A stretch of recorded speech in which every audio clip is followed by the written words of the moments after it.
સમાચાર આવી રહ્યા છે વાવ બેઠકથી જ મોટી સંખ્યામાં મતદારો મતદાન કરી રહ્યા છે। વહેલી સવારથી જ અત્યાર સુધીમાં સરેરાશ 26% મતદાનનો આંકડો આપણી પાસે સામે આવી રહ્યો છે।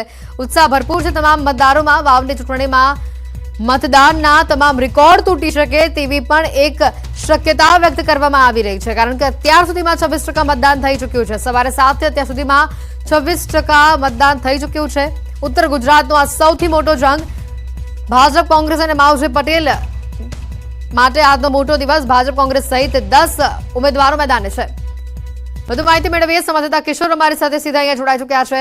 જે રીતનો અત્યારે ચૂંટણીનો માહોલ ચાલી રહ્યો છે, મતદાનનો માહોલ ચાલી રહ્યો છે, કિશોર કેવા પ્રકારેનો લોકોનો ઉત્સાહ છે? હજી પણ મોટી સંખ્યામાં કતારો મતદાન કેન્દ્રની બહાર જોવા મળી રહી છે કે કેમ?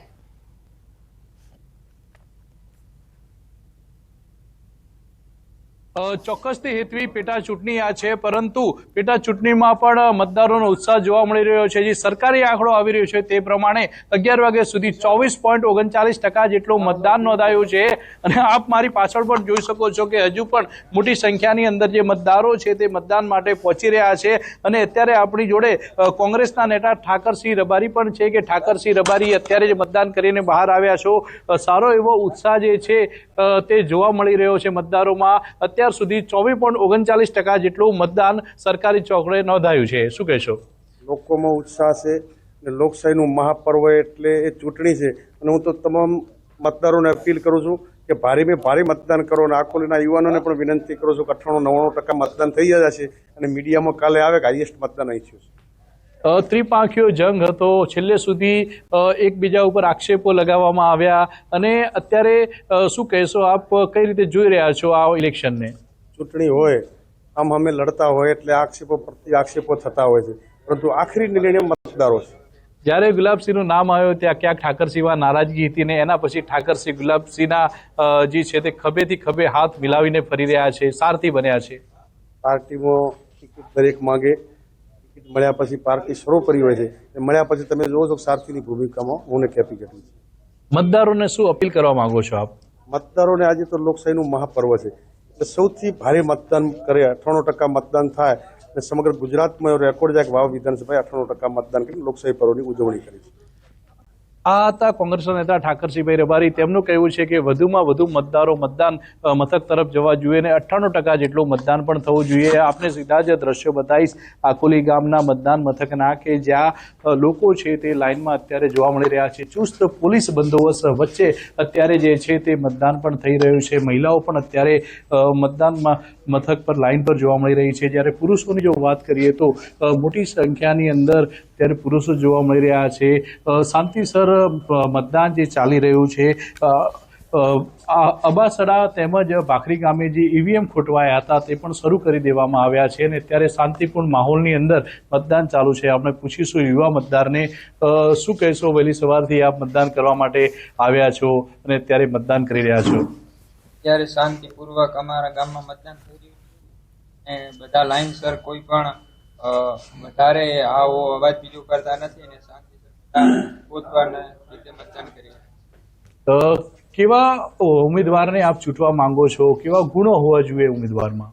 ઉમેદવાર તો અમારા ગામના જે રસ્તા, કેનાલના કે કોઈ પણ સ્કૂલના પ્રશ્નો હોય તે સાંભળી શકે અને અમારા પ્રશ્ન આગળ થઈ શકે કામ, તેવા ઉમેદવારને અમે કયા કયા જે પ્રશ્નો છે તમારા ગામમાં ઉકેલાયા નથી? કયા કામોની જરૂર છે ગામમાં? ગામમાં તો અમુક રોડ, રસ્તા અને ખાસ તો એવા જ કામ છે। બીજું બીજા કાકા છે આપણી જોડે, શું નામ છે આપનું અને આપ કેટલા વાગ્યાથી લાઈનમાં લાગ્યો છે? કેવો ઉત્સાહ છે? સુથાર દેવડાજી આકોલી, બરોબર, અને આમ શાંતિપૂર્વક મતદાન થઈ રહ્યું છે। કોઈ જાતની કઈ પણ દખલગીરી છે નહીં। કિશોર, વધુ માહિતી આપણી પાસેથી મેળવતા રહીશું। અત્યારે જે રીતે વાવથી આપના દ્રશ્યો બતાવી રહ્યા છે, મોટી સંખ્યામાં મતદારો મતદાન કરવા માટે પહોંચી રહ્યા છે।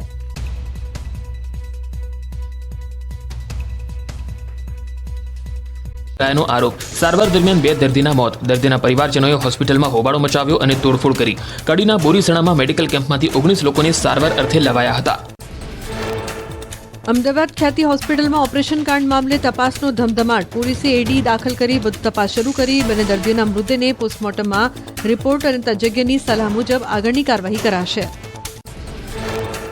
અમદાવાદની ખ્યાતિ હોસ્પિટલમાં હોબાળા અંગે ગંભીર નોંધ લેવાઈ. આરોગ્ય મંત્રી ઋષિકેશ પટેલે આપ્યા તપાસના આદેશ. કહ્યું પુરાવા મળશે તો જવાબદાર ડોક્ટર અને હોસ્પિટલ તંત્ર સામે લેવાશે પગલાં. પીએમજે યોજનાની એન્ટી ફ્રોડ યુનિટ કરશે તપાસ. ખ્યાતિ હોસ્પિટલમાં આરોગ્ય વિભાગની ટીમે કરી તપાસ. હેલ્થ ઓફિસર ભાવિન સોલંકી સાથે ગાંધીનગર આરોગ્યની ટીમ પણ તપાસમાં જોડાઈ. પુરાવા તેમજ ઓપરેશન પહેલા જાણ કરાઈ હતી કે નહીં તે અંગે કરાઈ તપાસ. ખ્યાતિ હોસ્પિટલ કાંડને લઈને આરોગ્ય વિભાગના એડિશનલ ડાયરેક્ટરનું નિવેદન. એડિશનલ ડાયરેક્ટર ઉપેન્દ્ર ગાંધીએ ઘટનાને દુઃખદ ગણાવી. કહ્યું હોસ્પિટલને હાલ કોઈ ચૂકવણું કરવામાં નહીં આવે. જવાબદારો સામે કડકમાં કડક કાર્યવાહી કરાશે. હોબાળા બાદ ખ્યાતિ હોસ્પિટલ પહોંચ્યા હતા પૂર્વ નાયબ મુખ્યમંત્રી નીતિન પટેલ. સારવાર માટે લવાયેલા મોટાભાગના દર્દીઓને હતી હૃદયની બીમારી. નીતિન પટેલે કહ્યું બિનજરૂરી ઓપરેશનો કરાયા હોઈ શકે. ઓપરેશન બાદ 2 દર્દીઓના થયા છે મોત. ખ્યાતિ હોસ્પિટલમાં બનેલી ઘટના અંગે કોંગ્રેસ નેતા અમિત ચાવડાના સરકાર પર પ્રહાર. સરકાર અને મેડિકલ માફિયાની મિલીભગતના લગાવ્યા આરોપ. ઘટનામાં હોસ્પિટલના જવાબદાર સંચાલકો સામે કાર્યવાહીની માંગ સાથે મૃતકોના પરિવારજનોને વળતર ચૂકવવાની માંગ કરી. અમદાવાદ ખ્યાતિ હોસ્પિટલની ઘટના અંગે કોંગ્રેસ પ્રવક્તા મનીષ દોશીનું નિવેદન. આરોગ્ય કેમ્પમાં બોલાવી ચકાસણીના નામે ગ્રાહક બનાવાતા હોવાનો લગાવ્યો આરોપ. આરોગ્ય સેવાનું ખાનગીકરણ કરવાનું સુનિયોજિત કાવતરું ચાલી રહ્યું હોવાનો લગાવ્યો આક્ષેપ. ખ્યાતિ હોસ્પિટલમાં 2ના મોતને લઈને ગેનીબેનની પ્રતિક્રિયા. સરકારના હેલ્થ કાર્ડનો હોસ્પિટલો દ્વારા દુરુપયોગ થતો હોવાનો આરોપ. આવી હોસ્પિટલોમાં મોનિટરિંગ કરવા અને આવી ઘટનાઓ અટકાવવા આશા વ્યક્ત કરી. ખ્યાતિ હોસ્પિટલ કાંડ પર કોંગ્રેસના આક્ષેપો. કોંગ્રેસના નેતા હેમાંગ રાવલે કહ્યું આ એક મોટું કૌભાંડ. રાજ્યમાં મેડિકલ માફિયાઓ બેફામ. મેડિકલ કેમ્પ કરી રૂપિયા ખંખેરવાનો કારસો. ખ્યાતિ હોસ્પિટલ કાંડને લઈને કલોલના પૂર્વ ધારાસભ્ય બળદેવજી ઠાકોરનું નિવેદન. ગેરજવાબદાર તબીબો સામે તપાસ કરી ગુનેગાર સામે કાર્યવાહીની માંગ કરી. ખ્યાતિ જેવી વિવિધ હોસ્પિટલોની તપાસની પણ માંગ કરી. ખ્યાતિ હોસ્પિટલના મેડિકલ ડાયરેક્ટરે આપ્યું નિવેદન. ડોક્ટર રાજેન્દ્રએ મૃતક દર્દીઓના પરિવાર સાથે સંવેદના વ્યક્ત કરી સમાજ માટે કેમ્પ કરતા હોવાનું જણાવ્યું. પોલીસ તપાસમાં પણ સહયોગ આપવા ખાતરી આપી. ખ્યાતિ હોસ્પિટલમાં દર્દીઓના મોત મામલે હોસ્પિટલના સીઈઓનો લૂલો બચાવ. કહ્યું 20 દર્દીઓમાંથી 7 દર્દીઓની એન્જિયોપ્લાસ્ટી કરાઈ. અમે પોલીસ તપાસમાં મદદ કરી રહ્યા છીએ. ઘટના બાબતે મારી પાસે વધુ માહિતી નથી. ખ્યાતિ હોસ્પિટલમાં મોત મામલે ઇન્ચાર્જ ડીસીપી નીતા દેસાઈનું નિવેદન. એક્સપર્ટ ટીમોના ઓપિનિયન લઈને વધુ કાર્યવાહી કરાશે. હોસ્પિટલની મંજૂરીથી લઈને તમામ તપાસ કરાશે. ડોક્ટર પ્રશાંત વજેરા સહિત અન્ય કયા તબીબો હતા તેની પણ તપાસ કરવામાં આવશે.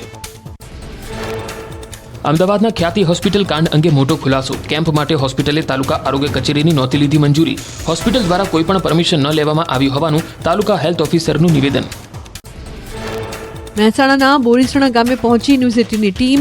ગામમાં મંજૂરી વગર યોજાયો હતો મેડિકલ કેમ્પ. પીએમવાયજે કાર્ડ ધારકોને 19 લોકોને સારવાર માટે ખ્યાતિ હોસ્પિટલ લઈ જવાયા. 2ના મોત, અન્ય દર્દીઓની સ્થિતિ ગંભીર.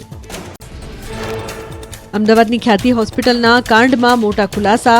આંખની તકલીફ છતાં હોસ્પિટલના કર્મીઓએ કાર્ડિયોગ્રામ કાઢ્યો હોવાનો સ્થાનિકોનો આક્ષેપ. પગ દુખે તો પેટની કરતા હતા સર્જરી જેવા અનેક આક્ષેપો લગાવાયા. મહેસાણામાં ખ્યાતિ હોસ્પિટલમાં મૃત્યુ પામેલા મૃતકના સગાનું નિવેદન. 40 વર્ષીય મૃતક મહેશ બારોટ દરરોજ 4 કિલોમીટર સાયકલ ચલાવતા. હૃદય કે બીપીની તકલીફ પણ નહોતી. બેદરકારી રાખનાર તમામ વિરુદ્ધ પગલાં લેવા મૃતકના સગાએ કરી માંગ.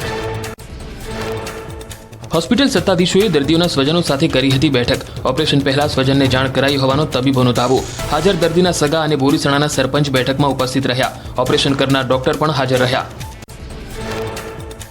પીએમજે યોજના હેઠળ દર્દીનું ઓપરેશન કરાયું હોવાનું ખુલ્યું. દર્દીના સગાને ઘણા ફોન કર્યા હોવાનો હોસ્પિટલનો દાવો. તો આ પૈસા માટેનો ખેલ હોવાનો મૃતકોના પરિવારજનોનો આરોપ. ન્યાય માટે પરિવારજનોએ કરી માંગ. ખ્યાતિ હોસ્પિટલ કાંડમાં વધુ એક ખુલાસો. 15 દિવસ અગાઉ કડીના કણજરી ગામમાં યોજાયો હતો કેમ્પ.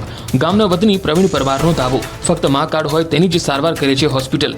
પગ કે અન્ય દુખાવાની મફત સારવાર નથી કરતી આ હોસ્પિટલ. પ્રવીણ પરમારે કહ્યું કણજરીમાં કેમ્પ યોજાયો હતો. એ દર્દીઓને પગમાં દુખાવો અને હૃદયની તકલીફ હતી. 5 લોકોને 2 દિવસ દાખલ કરીને સારવાર અપાઈ. દર્દીના ખાતામાંથી 50,000 કપાયા. એક વ્યક્તિ પાસેથી 1600 રૂપિયા રોકડ લેવાયા. ખ્યાતિ હોસ્પિટલની વિગતો સામે આવી. કાર્તિક પટેલે 2021માં એશિયન બેરિયાટ્રિક હોસ્પિટલના નામે શરૂ કરી હતી હોસ્પિટલ. 2022માં તેનું નામ ખ્યાતિ હોસ્પિટલ કરાયું હતું. હોસ્પિટલમાં ડોક્ટર પ્રશાંત વિજરાની દ્વારા કરાયા હતા ઓપરેશન.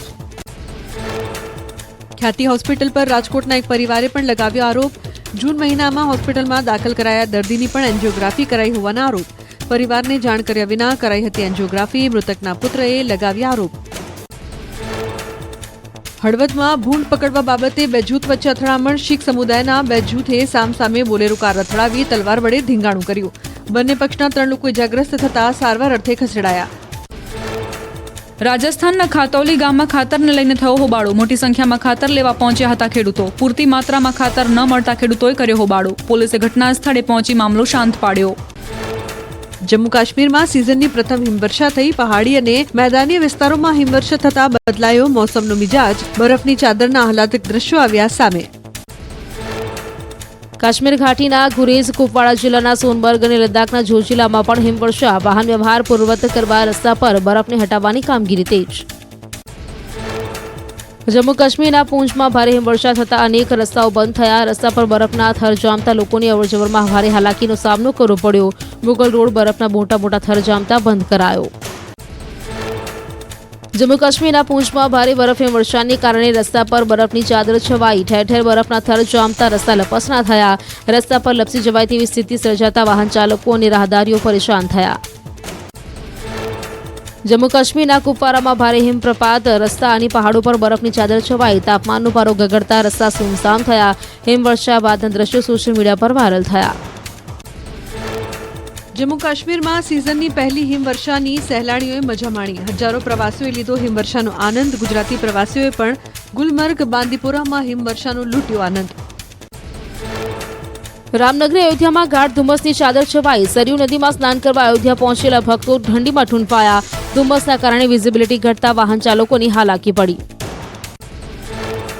રાજધાની દિલ્હીની હવામાં ઝેર યથાવત. શહેરના અનેક વિસ્તારોમાં પ્રદૂષણનું સ્તર અત્યંત ખરાબ શ્રેણીમાં. કેટલાક વિસ્તારોમાં 400 ને પાર પહોંચી ગયો એર ક્વોલિટી ઇન્ડેક્સ. આગામી 5 દિવસ રાજ્યના વાતાવરણમાં કોઈ ફેરફાર નહીં. રાજ્યમાં વાતાવરણ સૂકું રહેશે. તાપમાનમાં મોટા ભાગે કોઈ બદલાવ નહીં. અમરેલીના વાતાવરણમાં બદલાવ રહેવાનું હવામાન વિભાગનું અનુમાન. રાજ્યમાં લોકોને ઠંડી માટે જોવી પડશે રાહ. પવનની ગતિ ધીમી પડતા ઠંડી મોડી પડી. ઉત્તર પૂર્વના પવનોની વધી શકે છે ગતિ. ડિસેમ્બરમાં કડકડતી ઠંડી પડવાનું હવામાન વિભાગનું અનુમાન. અમદાવાદમાં તહેવાર બાદ રોગચાળો વકર્યો. વાયરલના કેસમાં સતત વધારો. એમસીના 86 અર્બન હેલ્થ સેન્ટરમાં ઓપીડી વધી. છેલ્લા 10 દિવસમાં તાવના 5000 કેસ નોંધાયા. શરદી અને ખાંસીના 7000 કેસ નોંધાયા. મિશ્ર ઋતુના કારણે અમદાવાદમાં રોગચાળાએ માજા મૂકી. છેલ્લા 10 મહિનામાં ચિકનગુનિયાના નોંધાઈ ચૂક્યા છે 208 કેસ. ગત વર્ષની સરખામણી 285% વધારો. અંબાજીના દાતા તાલુકામાં ડીએપી ખાતરની અછત બાદ ખેડૂતોને પૂરતા પ્રમાણમાં બિયારણ પણ ન મળતા હોવાની બુમરાણ ઉઠી. વાવેતર શરૂ થયા બાદ હવે બિયારણની અછત સર્જાતા ધરતીપુત્રોએ પૂરતા ખાતર અને બિયારણની કરી માંગ. જામનગરનું હાપા માર્કેટિંગ યાર્ડમાં મગફળીની આવક બંધ કરાઈ. એક જ દિવસમાં 1,35,000 મણ મગફળીની 80,000 જેટલી ગુણીની આવક. હરાજી બાદ ફરીથી યાર્ડમાં નવી મગફળી લાવવા માટે ખુલ્લું મૂકવાની જાહેરાત કરાશે. ગોંડલમાં ટેકાના ભાવે મગફળીની ખરીદીનો પ્રારંભ કરાયો. પૂર્વ માર્કેટિંગ યાર્ડના ચેરમેન અલ્પેશ ડોલરિયા સહિતના આગેવાનોએ ખરીદી પહેલા પૂજા કરી. મગફળીના મણ દીઠ રૂપિયા 1356 નક્કી કરાતા મોટી સંખ્યામાં ખેડૂતો માર્કેટિંગ યાર્ડ પહોંચ્યા. ઉત્તર પ્રદેશના હાથરસમાં બુક ખરીદવાના બહાને ચોરી કરીને ભાગી કિશોરી. બુક સેલરના ત્યાં ખરીદી કરવા આવેલી કિશોરીએ પુસ્તક વિશે મોબાઈલ પર વાત કરવા કહ્યું. દુકાનદારનું ધ્યાન ભટકતા છોકરી ફોન લઈને ફરાર થઈ. સીસીટીવીના આધારે પોલીસે કિશોરીને પકડવા તજવીજ હાથ ધરી. ધોરાજીમાં આંગણવાડીમાં ઠેર ઠેર ગંદકીનું સામ્રાજ્ય. ગંદકીના લીધે બાળકોના વાલીઓમાં વ્યાપી ચિંતા. બાળકોમાં રોગચાળો ફેલાવાની ચિંતા વ્યક્ત કરી. તંત્ર સમક્ષ તાત્કાલિક આંગણવાડીની સફાઈ કરવા માંગ કરી. મહારાષ્ટ્રમાં વિધાનસભાની ચૂંટણીમાં ભાજપે ખેડૂતોને દેવા માફીનું વચન આપતા ગુજરાતનું રાજકારણ ગરમાયું. પ્રદેશ કોંગ્રેસ મહામંત્રી દર્શન નાયકનું નિવેદન. 2 વર્ષથી ગુજરાતમાં લીલો દુકાળ છતાં વળતર આપવામાં સરકારની ઢીલી નીતિ. સરકારે ઉદ્યોગપતિઓનું 14 લાખ કરોડનું દેવું માફ કર્યું. દર્શન નાયકના નિવેદન પર સુરત જિલ્લાના ભાજપ નેતા જયેશ દિલાડે આપી પ્રતિક્રિયા. ગુજરાતના ખેડૂતોને ઓછા વ્યાજે મળે છે ધિરાણ. દેવા નાબૂદીએ ભીખ. ગુજરાતનો કૃષિ દર ડબલ ડિજિટમાં. ગુજરાતનું સહકારી માધ્યમ મજબૂત. રાજકોટમાં યુથ કોંગ્રેસ અગ્રણીઓએ વિરોધ કર્યો. દિવાળી વેકેશનમાં પણ કેટલીક શાળાઓ ચાલુ રખાતા વિરોધ. વિદ્યાર્થી અગ્રણીઓએ શાળા બંધ કરાવી. શાળાઓમાં માત્ર ધોરણ 10 અને ધોરણ 12ના વિદ્યાર્થીઓને બોલાવાયાનો દાવો ખોટો. શાળામાં અન્ય વિદ્યાર્થીઓને પણ મેસેજ કરી બોલાવાયા હતા.